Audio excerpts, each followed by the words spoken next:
That way we have this for everybody that was not able to make the call. So I shared with all of you via my conveyor text messaging that tonight we're going to talk about powerful conversations and how to have these powerful conversations with your reps.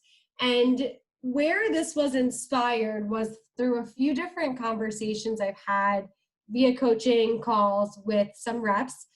So quick plug for those of you that don't know or haven't taken advantage of this yet, I offer 30-minute coaching calls. Benji's obviously very excited about that. I offer 30-minute coaching calls every single week, and the link is updated. It's a Calendly link. I'll put it in the group chat here for everybody to access. But if you want to grab some one-on-one time, it is completely free. That is what I am paid to do here. I oftentimes have branches ask me at the end of the call, what does this cost? And it's always so much fun to say something like, oh, it's, $500 for the 30 minutes. And just the silence on the other end is deafening. And then I'm like, just kidding. That's why I'm here. That's what I'm paid to do. So the calls are completely free. I just put the link in the group chat. So if you want to jump on and grab a 30-minute time slot, you're more than welcome to. They're updated every Monday. That being said, I have been hearing in the last couple of days through coaching conversations that there's a lot of branches who are wondering how to either deepen relationships with their reps, or they've been reflecting on reps that they've lost and they're wondering, like, why did I lose them? How could I have created a better relationship with them? Or they're looking to elevate their reps and really create this vision for their people and get them excited about what's to come. And I think right now we're in a sweet spot of the summer for most people. If you're in the West Coast, recruiting is a little bit different. So Josh, I'm specifically looking at you. I know there might be some other West Coasters on here as well. But I know that recruiting in the West Coast is a little bit later. So this could be helpful in just starting and implementing this now. But I know for many of you, you've got a solid team in front of you. And we're gearing up for SC2. And you probably want your team to have big goals and go after big numbers. And you want to create an alliance or people are going after 20K over the course of SC2. And that just doesn't happen overnight. It just doesn't happen out of thin air. It really comes from the conversations that are had behind the scenes. You also might be in a rebuilding phase where you have at this point kind of lost some people along the way, and there's no point of wondering why. It's more so important that you reflect, but then you correct. And you say, okay, as we rebuild, what types of conversations might I be able to have in a new rep's fast start that can set them up for sustainable success? And I just want to remind all of you that recruiting is not dead. In fact, there are countless stories. I'm not going to tell you those stories. I know your region managers and division managers will tell you the stories of all the different Cutco legends that start between end of June and the middle of July. So recruiting is not dead at all. In fact, your best recruits might still be out there. And I will tell you one story. I lied before, but a story just came to my mind. Back my first branch summer, one of my like close friends, he wasn't really a close competitor, but just like a close friend of mine, was struggling. He was struggling throughout the summer, and there were many panicked phone calls that I had with him where he was like, I'm just gonna close down. Like, I think by this time last summer, he was at like 6K. Like, he had been open since the end of April and he was at 6K. And he was struggling. He was really feeling down and really feeling like, I don't know what I'm doing wrong. And literally like this time next week, in walked a 30K rep.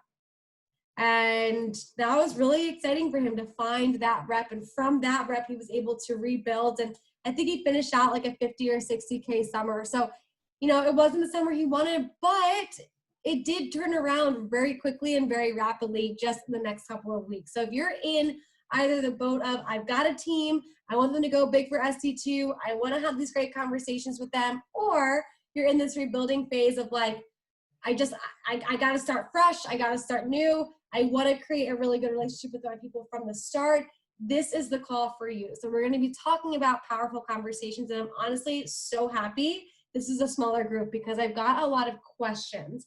And I want to start off and preface by saying, I want this to be an open discussion with the group. So we only have 10 people in here and 9 of you and 1 of me. So I fully expect that we play all out here and we share. And we've got some heavy hitters in here, which is going to be really great to hear from. We've got some people who are doing well and gaining momentum. So this is going to be a really good conversation. And so again, the conversation is all about having powerful conversations with the end goal of elevating your representatives. So let's start off with this first question. And if you've listened in on branch impact calls before, you know that I love taking the time to define some of these key phrases.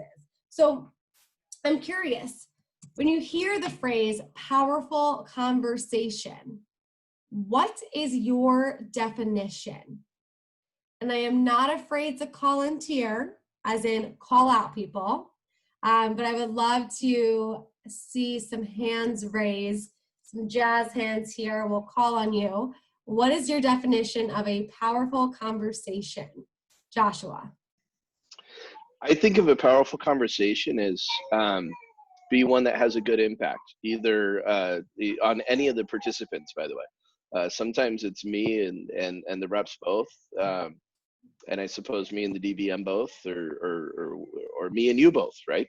So that's what I think of when I think of a powerful conversation. And with the rep, I think of the napkin talk is the first thing that comes to mind. Love it. Okay, so we've got a powerful impact. What else? What else are good definitions of a powerful conversation in your mind? What is the definition of a powerful conversation? Claire? For me, something that's a conversation that's meaningful, it's enlightening, and there was a shift somewhere in some way. I think mostly positive, mainly positive, ideally positive, but a shift somewhere. Great, so we've got impactful from Joshua, we've got a shift from Claire. Noah, I saw you raise your hand as well. Yeah, I would say something that creates action. So if it creates action in any way, then it was powerful. So if they ask them, come up with 50 names that they can call, and they come up with 50 names, I would make that as something that would be a powerful conversation. Okay, great. So we've got impact, shift, action. What else? Let's get two more thoughts here on your definition of a powerful conversation. And you can feel free to echo anything that somebody else already said. But just want to see 2 more voices emerge here. Sam. A conversation that encourages them to level up. Okay, cool. Can you quickly define for me, Sam, what does it mean to level up? Do a little bit more than they were before. Really open their mind to what more they can do. They think probably, they're doing enough, but kind of pushing them to that next step. Cool. Okay, great. One more thought here. We haven't heard from Grace, Maria, Aiden, or Juan, or Lydia. Lydia, go ahead. Yeah, I guess I'll just echo Sam. I think they should always be learning when you're having a powerful conversation. They're learning something. So I try to make sure that, I think every manager tries to make sure that their reps are learning when they talk to them every single time. Cool. All right, great. These are some really great buzzwords here. And again, I love starting out with these definitions because I think it just gets us all on a level playing field. And sometimes you'll have one definition, but you hear somebody else's. And I actually saw this happen where when somebody mentioned action, I think that was Aiden, you mentioned action. I think I saw Josh, correct me if I'm wrong, I think I saw you nodding along oh yeah, that's true. And so sometimes what we believe to be the definition, when we open our minds to what other definitions might be, it just causes us to think a little bit differently. And we start to analyze, what are we doing when it comes to powerful conversations, and are we doing all that we can? So that's the first question I want to start out with. Great answers from everybody here. The next question is, why, as a vector manager, is having powerful conversations so valuable and so important to the health of your organization? I'd like to get 3 voices to emerge here.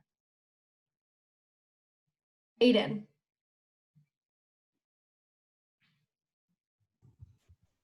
Sorry, my space wasn't working.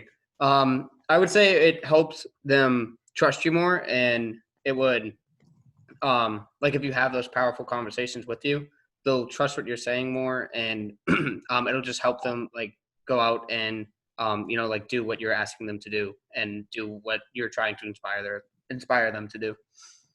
Okay, great. I love how you tied helping with trust into doing what you're asking them to do. And I have had so many conversations with branches where there's just this frustration of like, I'm asking my reps to do these things, but they're not doing them. How many of you have felt that way before? Just raise your hand really fast. Yeah, well, newsflash, you're working with a bunch of 18-year-olds, so that's what you're gonna get. But it also does boil down to, do they trust you? Do they value your thoughts and opinions? So Aiden, thank you for bringing that up. Who else has a response to why are powerful conversations so valuable and important to the health of your organization? Grace. I think a big thing is they're having conversations about this job and their experience here with people anyway. And if you're able to, as a manager, have those conversations with them, you can better address any concerns that they might be having, anything they're struggling with, and kind of impact and motivate them based on what they're experiencing. So if they have a crap day, they want to talk to somebody about it. And if it's not going to be to you, who is it going to be to, and what's their response to their experience of the day going to be versus you as the manager? That's also a really good point. Our reps are talking to so many people on a daily basis, and if our conversations that we have with them can be one of, if not the most impactful, then we really have the opportunity to build a lot of trust right there, and also a lot of influence. And one of the things, I've taught this before on Branch Impact calls, but Grace, this is leading me down a little bit of a rabbit hole here. So I'm going to teach you guys something really quickly about this, the power of influence. And so let me ask you all this question right now, and you can use the Zoom group chat. Can you control your reps? Yes or no?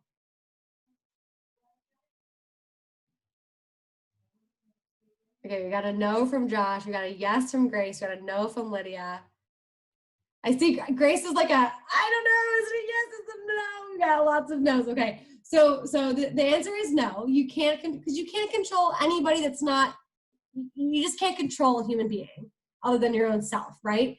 But if you think about control, what might be the next and better thing that you have the ability to do with your reps? It's a buzzword, I just said it. Influence? It's yes, Lydia, yes, Aiden, yeah, exactly. You can influence your reps, right? So influence is the closest you can get to control without being like a dictator. And you can influence your people from a very positive and empowering standpoint. And here's the truth about influence. I want you all to think back to your first ever SC2. I've given this analogy to a few of you before, so you've definitely heard this before. Think back to your very first SC2, and you were sitting in a crowd of people back when we were able to be in crowds of people, and you were watching whoever the top rep was in your region at the time. In my day, it was Tyler Park, kind of dating myself, but in your day, it's probably somebody new. So it's whoever the rep is that's just crushing it in sales. They're up on stage and they're doing their demo for you. And you are like, you're in the middle of the crowd. Again, it's your SC2. So there's like 300 people on each side of you. And it's just like the most insane thing that you've ever been to. And you're furiously taking notes. And you're like, oh my God, this is gold. This is nuggets. Like, this is amazing. I can't wait to implement this. The person who's on stage gets off the stage. He finishes up, or she finishes up, and everyone's clapping. You decide to get up from the chair and use the bathroom. As you walk out of the conference room, you happen to bump in to that person who was just on stage for 40 minutes. And on your way to the bathroom, you have a conversation with this person for 10 to 15 minutes. It's just you and this person. What is more impactful and influential for you? The 40 minutes where you sat in your chair taking furious notes, or the 10 to 15 minutes that you had that person's one-on-one attention to chat with them right now in the group chat? What would be more impactful for you? Was it the group or the one-on-one time? Okay, Josh, one-on-one, one-on-one, one-on-one. Cool, okay, so we're all in agreement, that one-on-one time. And that right there shows you the power of influence. So getting that one-on-one time and having those powerful conversations with your people leads to far greater influence than anything else. So I just want you to remember that analogy as you are embarking on your SC2 prep conversations, your weekly PCs, your day 11 PCs, your day 4 PCs, whenever you have your personal consultations, AKA your powerful conversations, just remember that you can't control your people. It would be nice, right? Going back to the whole, like, I wish our reps would just do what I asked them to do, but you can influence them. And that one-on-one touch can really be influential. I know that I just totally went on a tangent, but I did say I wanted 3 voices to emerge here on why are powerful conversations valuable and important to the health of your organization. So let's get one more person to speak up here. Claire. To me, it's because I promised them when I interviewed them that I would bring value to them, that was my #1 goal. And I want to follow through with that. I want to make sure that I'm providing them that value and making sure that I did what I held up my end of the bargain, essentially. So the entire purpose of the organization is to impact and to influence. And I don't think it'd be beneficial to have a powerless or weak conversation. So we might as well put a little, have a powerful conversation. Yeah, you're absolutely give them right. the old razzle dazzle. It's so interesting to think about, okay, if we have powerful conversations on this one end, the opposite of powerful conversations, that weak conversations? I guess so, but we don't have weak conversations here. So thanks for bringing that up, Claire. That was great. You'll see as everyone's sharing, I'm just kind of putting some of the like basic buzzwords into the group chat here just for your note-taking purposes. So thank you for everyone that shared and provided that insight. I think that was really great. Next question is, what is the ideal outcome? And again, this question can have multiple answers, but what is the ideal outcome of a powerful conversation, both on the manager's side and the rep's side? Juan. They follow through and they take action because they don't want to let you down. If you have that powerful conversation with them, that was the first thing that came to mind. And you are also going to hold them accountable too. Yeah, as you were talking, the first phrase that you shared, I wrote down accountability, then you followed it up with holding them accountable. So yeah, that's absolutely true. What else? What are some other ideal outcomes? Sam. It creates a stronger relationship between you and the rep, like overall. Cool. We've already touched on this, but I would just love for you to go a little bit deeper. Why is creating a stronger relationship so valuable?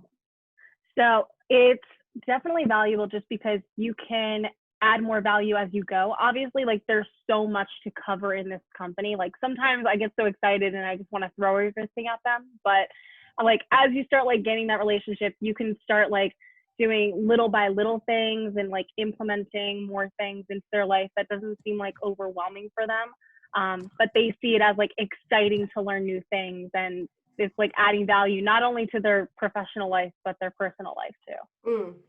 If you can find a way to limit overwhelm and simultaneously increase excitement, that is like the golden ticket in Vector. You can limit overwhelm and increase excitement.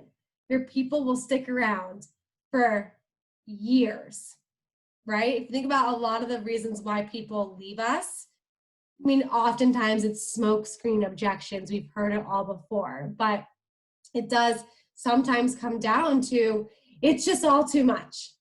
It's unfortunate because we know the power of what can happen for our people. But when we can help them see past that, change their perspective, help them work through stressful moments, overcome obstacles, while simultaneously getting more and more excited for what's to come, what they're creating, what they're building, that right there is the golden ticket. So Sam, thanks for bringing that up. Let's hear from one other person. The question again is, what is the ideal outcome of a powerful conversation, both on the manager's end or the rep's end? Now, I haven't heard anybody really touch on the manager's end of things. I've just heard from the rep. Grace. You learn how not to have a conversation sometimes by jumping into having a powerful conversation and approaching it in the wrong way, I guess, or how to have a conversation the right way through doing it the wrong way. I think that can be. I feel like there's an anecdote that you share with us. Can you go a bit deeper here and share with us what prompted that? Yeah, well, I just think it's really easy to be really focused as a manager on the end goal with your rep, and then you're trying to push them in the right direction and hold them accountable. And sometimes in a conversation, if you get away from, my goal is to help you as a human being be more successful, not just at Vector, but in life. And if you add too many things onto that, I think that you can kill reps on accident. And I have certainly killed a lot of reps in my career, mostly under my previous managers and his office. So thank God for that. But I think as you learn and as you grow, you learn how to not have conversations, how to have conversations, and kind of keywords that to us as managers, we're like, that's just a word that we use. And to a rep, that's like terrifying. You know, some of these kids, the 10 phone calls and a phone jam is a lot. And so when we say something about like an SUN push or anyway, now I'm just rambling, but I think it's more so just learning how to have a conversation with them or not to have a conversation in a certain way. Yeah, well, you bring up a really great point that I kind of touched on the very beginning of this call about how some of you might be in a phase where you're rebuilding now and you're reflecting back on all the people who you've quote unquote killed along the way. Maybe we can use a better word than killed. Just kind of let loose in a way.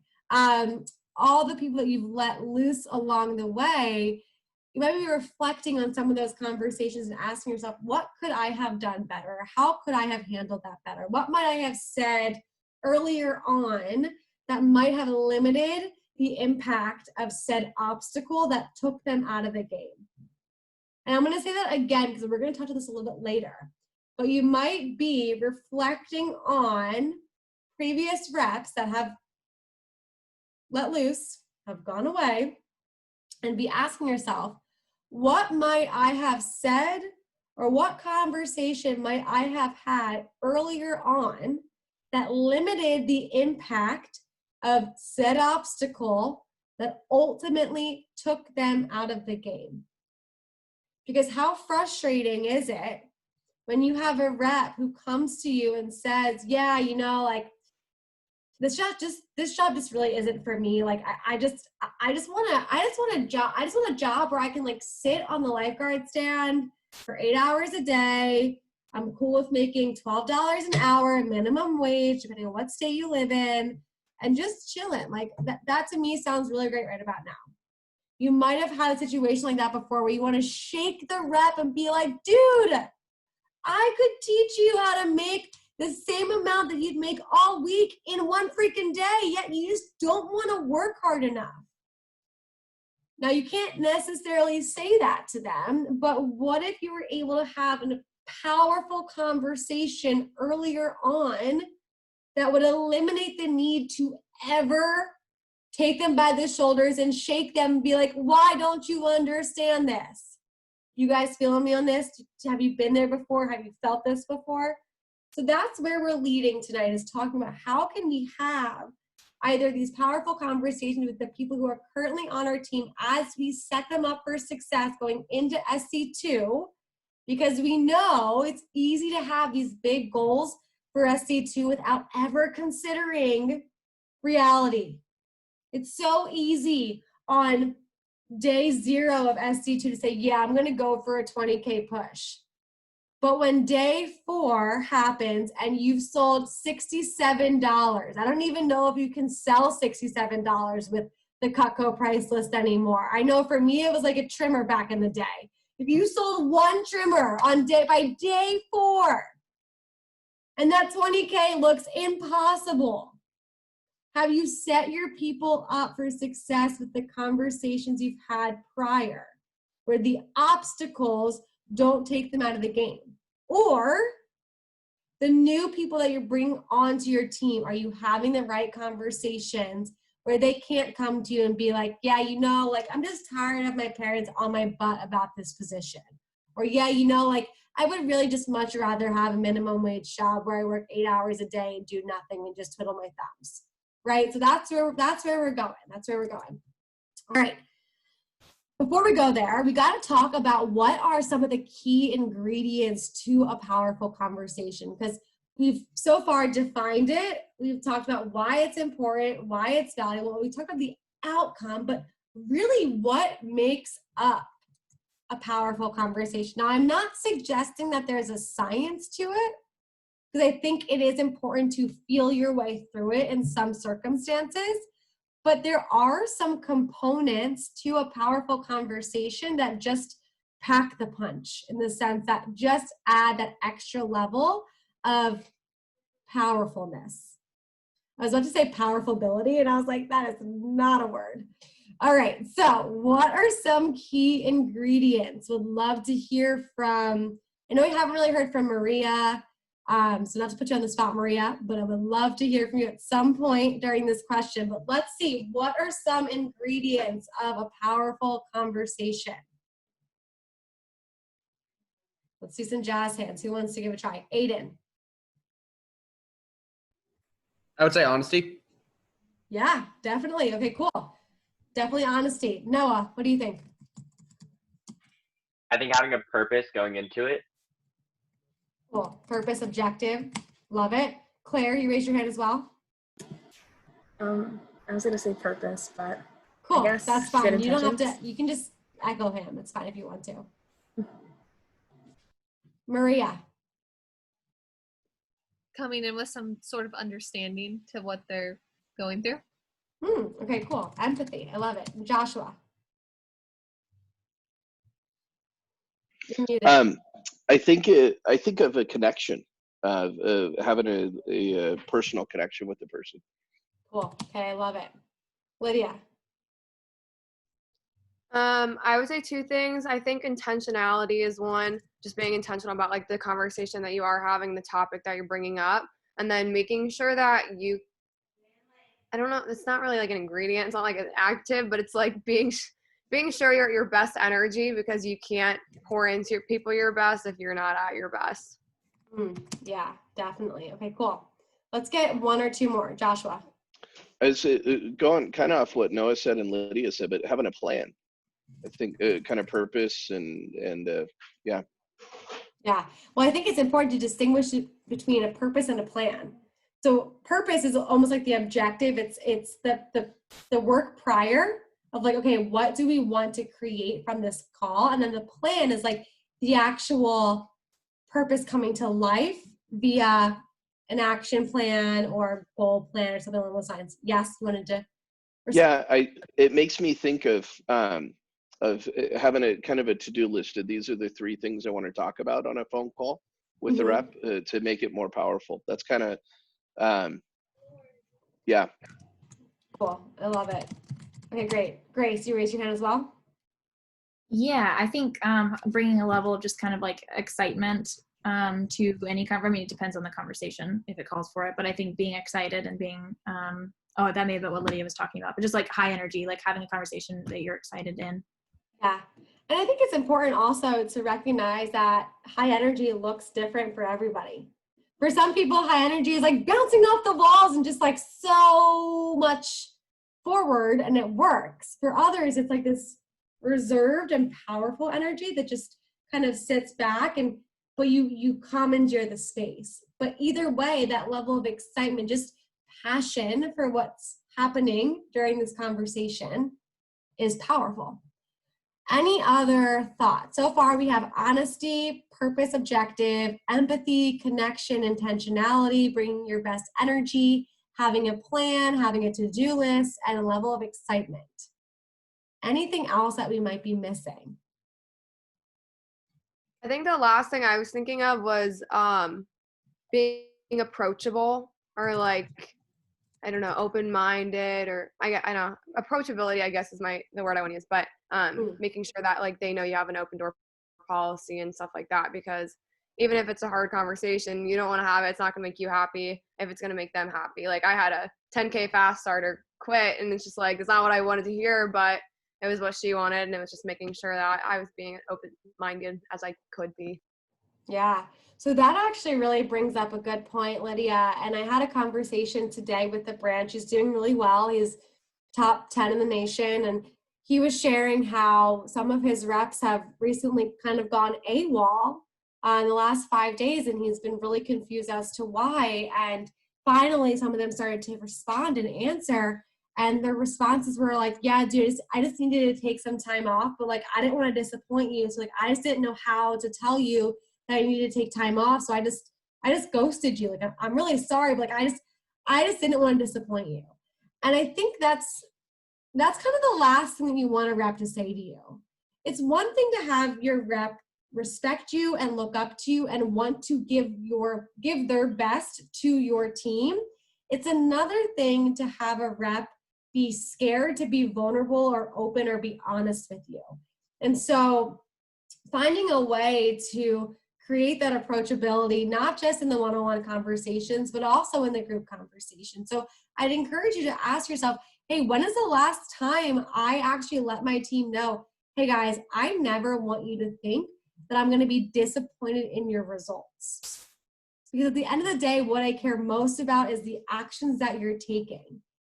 And if there happens to be a day where you're like, you know what, I can't take action today, I care more about just being kept in the loop than I do, with the results. And so I want you to think now about like your DVM. I'm sure your DVM has never once told you, and if they have, okay. But I can say that I believe 90% of your DVMs have probably never once told you that they are going to be disappointed in your results. Sure, there might be a level of disappointment in your actions if you're not taking the proper actions that you've committed to, but disappointed in your results is a whole nother thing. And so it's making sure that your people know they can be open, honest, and they can work through whatever issues they're going through with you. So thanks for bringing that up, Lydia. That was really good. Any final thoughts on some of the ingredients? Claire?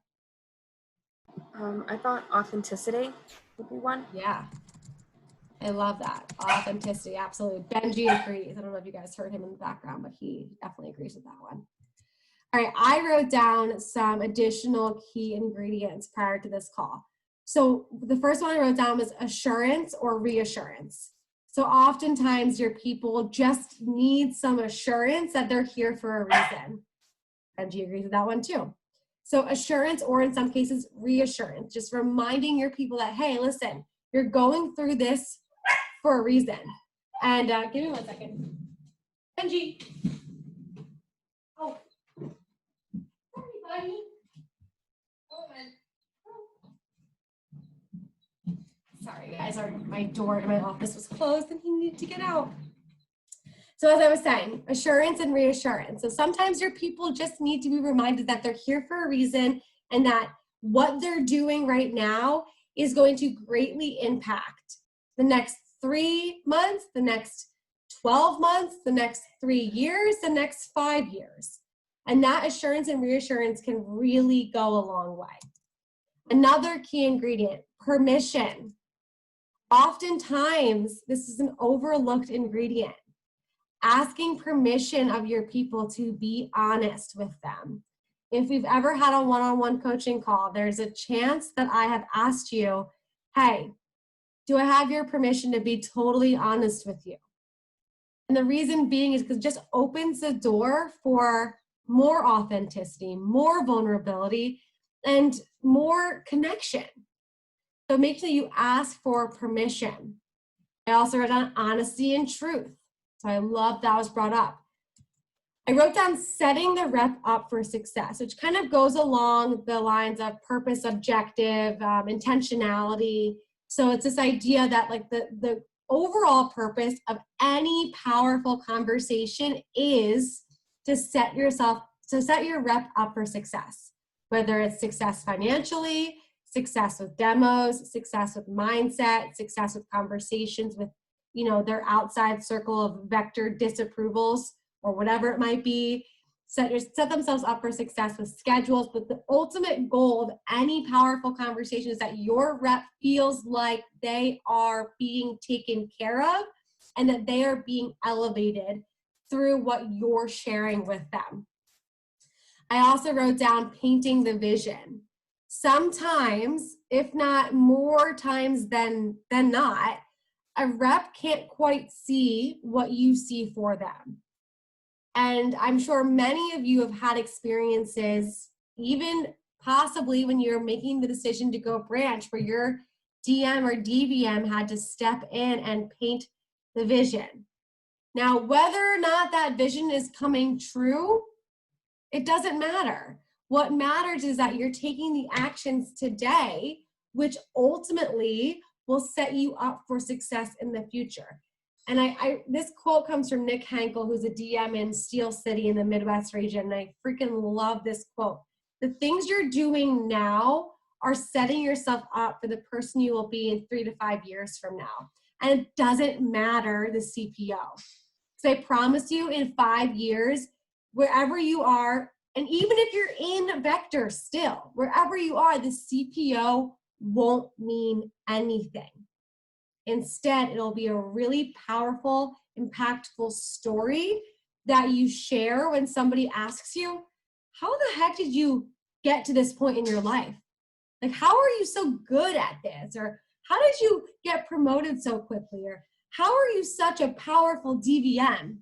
And you can share the things that you're doing now. So it's the same thing with your reps. It's just painting that vision. It doesn't necessarily matter if the vision totally comes true. What matters is that they believe it enough for themselves to take the necessary action, because the action is what defines them as a human being. The same way the action of running branch is what defines you as a human being, not the results of running a branch.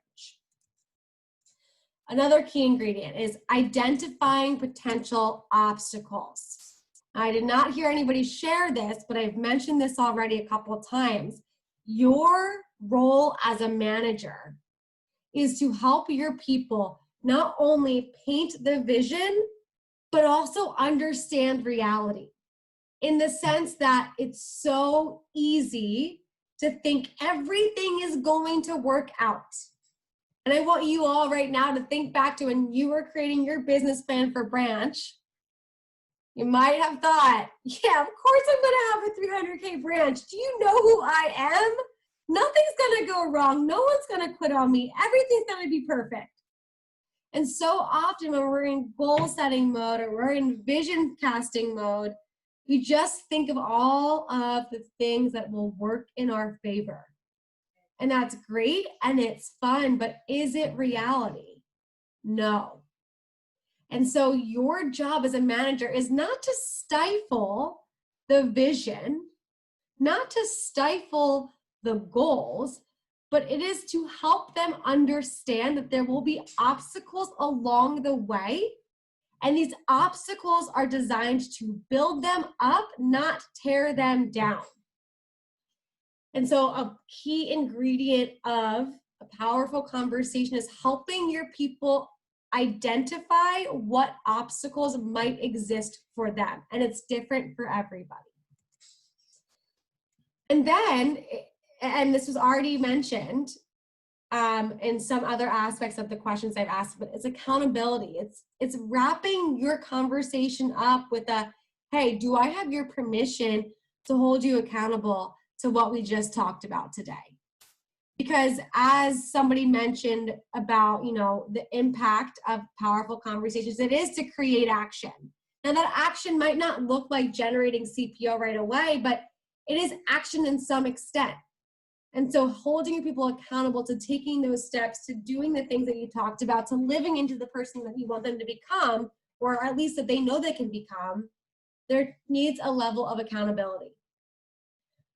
I'm going to come up for air here because I just went on a little bit of a tangent, and I would love to get 2 or 3 voices emerge of what you just heard, what you picked up on, what might have been a nugget or a point of, oh, I haven't thought of it that way, or maybe I've been thinking about this all along. I'm totally with you, Shelby. So would love to get 2 or 3 shares here. Let's get some jazz hands. Sam. Asking permission to hold them accountable for things at the end of the conversation. That's not something that I did before, but it's something that I picked up that I think would really help, like, actually create results. Why? Because I think I've been just having, like, conversations with my reps, but I won't follow up as much, or, you know, I just won't, like, be intentional about following up. I'll just be like, hey, how's everything going? And expect them to say exactly what I want them to answer with. So really, like, asking, hey, is it okay if, like, you know, we stay in touch either, like, daily, every other day, so I can make sure that you're on the right track. I love what you just mentioned, because I'm curious with this group here, how many of you have felt like you've had a really powerful conversation with the rep? You leave feeling so fired up. You're like, I just lit that rep on golden unicorn Pegasus fire. And then they do jack squat, and you talk to them 3 days later and you forget everything about the conversation you've already had. Raise your hand if you've been there before. Okay, cool. So this asking permission to hold people accountable really creates that next level. Now, here's the key, Sam, and everybody else. You've got to make some type of physical, a mental note's not good enough. A physical note of what you are promising to hold your people accountable to. It is not a one-way street. It is not just, hey, can I hold you accountable to it? It's, hey, I'm going to hold you accountable to it. You write a note down, hold Sam accountable to X, Y, and Z, and you check in the next day, the day after. I currently have a coach right now who's working with me on my nutrition, and damn, she holds me accountable, and I'm the freaking worst client in the world. But I get these texts from her every freaking day. Shelby, did you plan out your lunch? And I'm like, no. It's like, okay, what do you need to do to plan out your lunch? Thank God she holds me accountable. It's not just a farce. It's really, truly something that she does. So thank you, Sam, for bringing that up. Let's get 1 or 2 other voices to emerge. What have you heard so far? What is something you want to implement? What is a nugget? What is something that has really caused you to think? And it can be anything that we've talked about up until this point. Grace. Limit overwhelm and increase excitement. When you were just saying, like, that's like the golden thing, I feel like that's such a brilliant boiled down. If in every encounter I have with any representative, if I can limit their overwhelm and increase their excitement, I think that just, I mean, reps sell Cutco because they feel good and they have a plan. And so if the conversation's about making a plan, I know that they have people to call and making them feel good. Like, I think that that's a really easy way to boil it down and go, am I limiting their overwhelm? What is their overwhelm? Can I limit it? And then can I increase their excitement? How do I do that in this moment? Yes. Thank you. That's great. One more. Claire, I saw you raise your hand. I thought that identifying the potential obstacles was really great, because I would always try to paint the vision before I would tell them, like, hey, these are the potential bumps, and, like, prepare them, because I feel like I need to prepare them better for, like, things are going to go wrong. Like, this isn't a perfect world, so I'm going to let you know, here's the ideal situation, but just so you know, I've seen it all, so you can trust me to come to me when you meet a bump in the road. Yeah, and I'm so glad that you brought that up. It opens up a door for a bit of a conversation that I want to share with all of you, and kind of open up a conversation about this. So Claire, thank you so much for sharing that. So this idea of identifying obstacles. It's not just, hey, what might be some obstacles that could come in your way, but it's then, so when this obstacle does happen, how will you respond? So it's, you have them identify the obstacles, which, by the way, is a really interesting way of uncovering their fears without asking the really deep question of, so what are your fears here? Because if you think about it, we know that so many objections, so many excuses, so many obstacles that take people out of their game are all smoke screens for real, true, deep-rooted fears. But we can't play the role of therapist always, and we can't ask the question, I mean, we can, but oftentimes when we're working with 18 or 19-year-olds, if you ask the question, what are you most afraid of? They're gonna be like, clowns, ghosts? I'm not sure what you're asking, because they haven't mentally gotten to that point where they understand that a fear really is, you know, something deep rooted that is more than a, you know, fear of a external, scary, paranormal thing. It's more of a fear of something within them. And so asking the question about obstacles helps you uncover some of their fears, therefore work through them better. But then asking the follow-up question of, so when this does happen, knowing that it won't always happen, but it also is very possible that it does happen. So I'd rather you approach it now when things feel perfect, good, and like everything's gonna go well, and having them brainstorm, well, here's how I'm gonna overcome when I come in on day 4 and I'm at $67 in sales.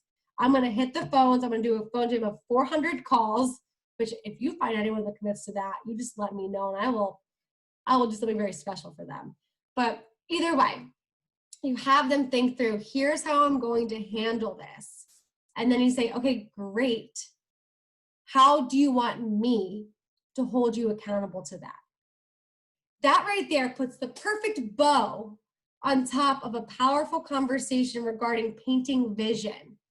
Because not only have you allowed them to think so big and so exciting, you've also helped them recognize that it's not going to be easy. There's going to be challenges along the way, and they've actually told you what those challenges might be. You've then had them brainstorm, here's how I'm going to overcome said challenges. So that way, when they come to you on day 4 complaining, you can be like, dude, we talked about this. You already have a game plan. Just follow the game plan. It's not that big of a deal. You can diffuse the situation in a matter of seconds as opposed to spending 30 minutes on a call when you have 4 other PDI calls coming in trying to save this person from walking off a ledge. You then ask them, how do you want me to hold you accountable? And in that moment, when everything feels good, right, at the start of this all, when you're having this powerful conversation, they're going to tell you, yeah, I want you to get my butt into gear. Because again, they're still thinking that there's no way any of this BS is going to happen to me. Everything's perfect. Have you met me? Right? But when they give you that permission, you can then come to them when they're going through the crap and say, hey, listen, I know this might not be what you want to hear right now, but we talked about this 3 days ago.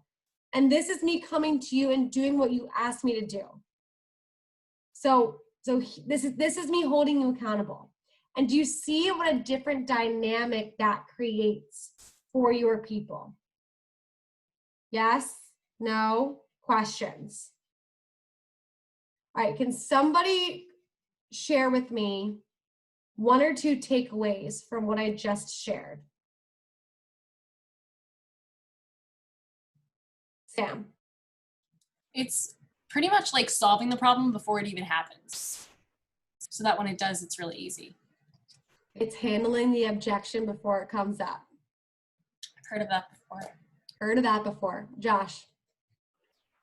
You know, I think of Dan Cassetta, and he does a fantastic job teaching about the idea that if you get the reps to think that the obstacles are a place for them to grow, and growth is a good thing, then when the obstacle comes, it's not a bad thing, especially if they're expecting it to come, especially if they know how to handle it, right?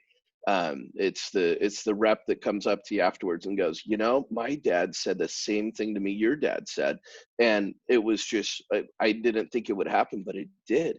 And they're like, and so I did what you did. and it was a smile, and it turned out like you said it would, just by handling the objection before it comes up, right? But specifically with Cassetta, he talks about the opportunity to grow, and I think that's a valuable thing that I wish I did better. Yeah, well, thank you for sharing. And so on that note, something that I wish I did better, the key word here is that you can now do it, because it's boiled down into a science, and it's not difficult. It's just a matter of first of all, I hope you guys are taking notes right now. And I gave you some good questions to ask. If you aren't taking notes, that's okay. That's how you record it. I just know that people don't typically watch recordings because branch schedules are insane. So all that to be said, I hope you're taking notes right now. But you've got the formula.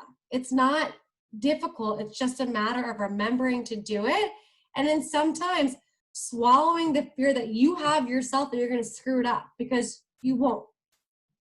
And it's more important that you ask these questions than it is about your fear of maybe saying the wrong thing, because newsflash, most of the people that are working with you have never had a manager that cares enough to even ask these questions. So even if the question is a little bit wrong or not imperfect or not perfect, it's okay, right? So just remembering asking these questions. So this is a great segue into when are some ideal times to have powerful conversations with your reps? I'd love to get some thoughts. Claire. I want to say like right after training, sometime during the first weekend, because you're going to have like high flyers, you're going to have like just people who are average, and then you're going to have people who have like really, really bad weekends. So you might have to pick them up off the ground right after their fast start, regardless of what happened in the middle of their fast start. I also like to check in with them around like day 4 or 5. And then also I think at any point in time, like once they're established, I think would be a great time to have a conversation. Like, sure, we can wait until one of the push weeks, but I think people go through things not on a schedule. So it's always a good time to check in and see what's going on. And, if a powerful conversation needs to happen at 8 p.m. on a Thursday, I mean, sometimes people need that. Yeah, you're right. Sorry about my dog sitting on my lap. He was just barking like crazy, so I had to pick him up for a second. Yeah, you're totally right, Claire. So a couple of great points that you mentioned. Number one, there's not always a schedule for when to have powerful conversations. Sometimes it happens on the fly. And sometimes it happens after a team meeting when you felt like someone's energy was off and they're really, they're an important role in your team, and you're like, you know what, we just have to have a conversation. Nowadays, it might be a random drive down to your territory and be like, listen, I'm picking you up. We're going to go get some socially distanced ice cream, and we're just going to chat, and like that's something you might want to do with some of your people. But then again, there are also some systemized times to have those conversations. And Claire, you mentioned quite a few of those. So I wrote down a few thoughts. I'm curious if there's any additional thoughts that you guys have about when is there an ideal time. So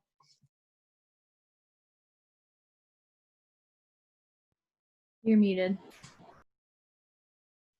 All right, here we go. So during training could be a really great time to have some of these powerful conversations, but I wouldn't put the pressure on yourself to have them with everybody. It would be more so a conversation you would have like your top 10 to 20%, depending on how big your training class is. But if you've got someone who you think really could go big and they're giving you the energy in doing so, it's not just someone who you know is from a good territory and could be a 10K fast starter. It's someone who's like actively enthusiastic, and you're like, you know what? I want to give them the energy that they're giving me. So that would be someone who you would have a powerful conversation with during their training. You also could do it during the first 3 days of their fast start, like what Claire said, right as their fast start is beginning. And this might be for a larger majority of your people.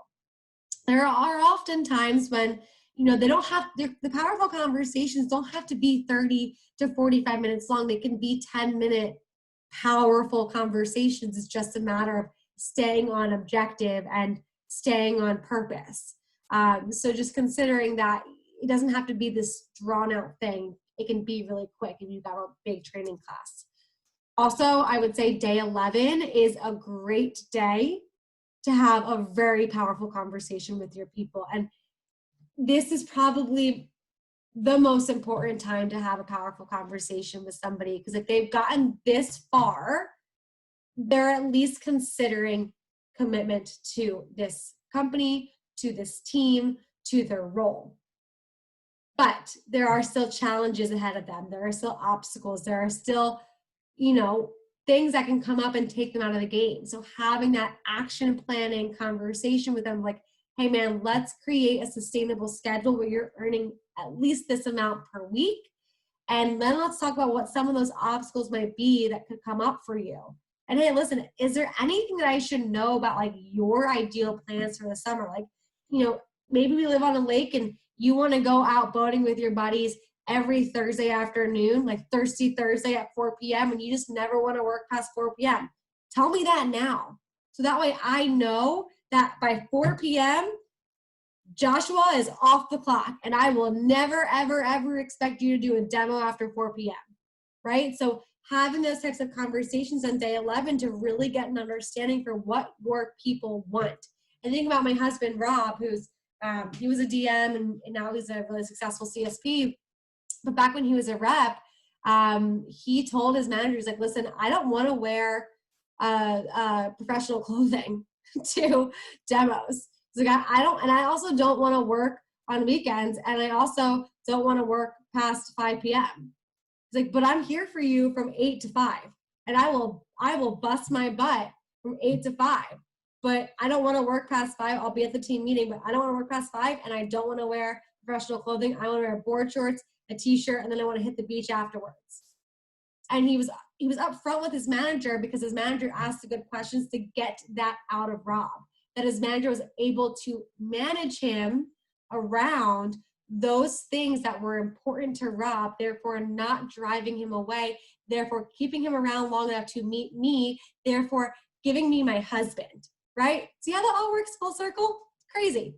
But anyways, so you can see how oftentimes when you ask the right questions, you're able to inadvertently handle the objections up front where someone can't come to you and be like, yeah, man, like this is just too much for me. Like too much, like you're going to the beach every day at 5 p.m. You literally wear board shorts to your demos. Like you're making avocado salsa with Mrs. Jones. Like, what do you mean it's too much? So you have the ability to kind of work with your people when you ask the right questions. And then of course there are times beyond that day 11. And like what Claire said, it's not always a one size fits all. It's when you feel like they need it. And especially now as we're heading into SC2, most of your people who have been around this long, who are consistent, need it. So find the time to have it. It's so, so valuable. And that, my friends, is time. And I think this is the first branch impact call of it. All of 2020, where we ended almost on time. So thank you all. What questions do you guys have here? If you have no questions, that's cool. You guys are free to go. Your call for your Calendly call, yeah. It's all booked up for June. Do you have any dates for July? So I will update that calendar link on Monday. So I will send that out Monday the 29th. Do you get my emails or text messages? I do. Okay, great. So when they're on Monday the 29th, just grab a spot. Can I change the text, the number that you send them to? No, because I'm doing it off of Conveyor and I don't know how to. Gotcha. Maybe somebody can tell me how to update a number on Conveyor because I don't know how. It's all done on the back end for me. No, yeah, I don't know. I'm gonna put my number in here. Just text me. Here, this is my cell phone number. Just text me right now, and then I will send you the link, and then that way you can just check it on Monday. Okay. Okay, cool. That just goes to my office phone, and I'm not on like my Google Voice phone ever. So awesome. Thank you. Cool. Okay, cool. Claire, the answer to your question is yes. Any other questions, guys? Bye, Maria. Unless that was a question. I don't know if the wave was a question or a bye. Thanks, Shelby. No problem. Thanks, guys. Yeah, thank you very much. Have a good no one. problem. Bye.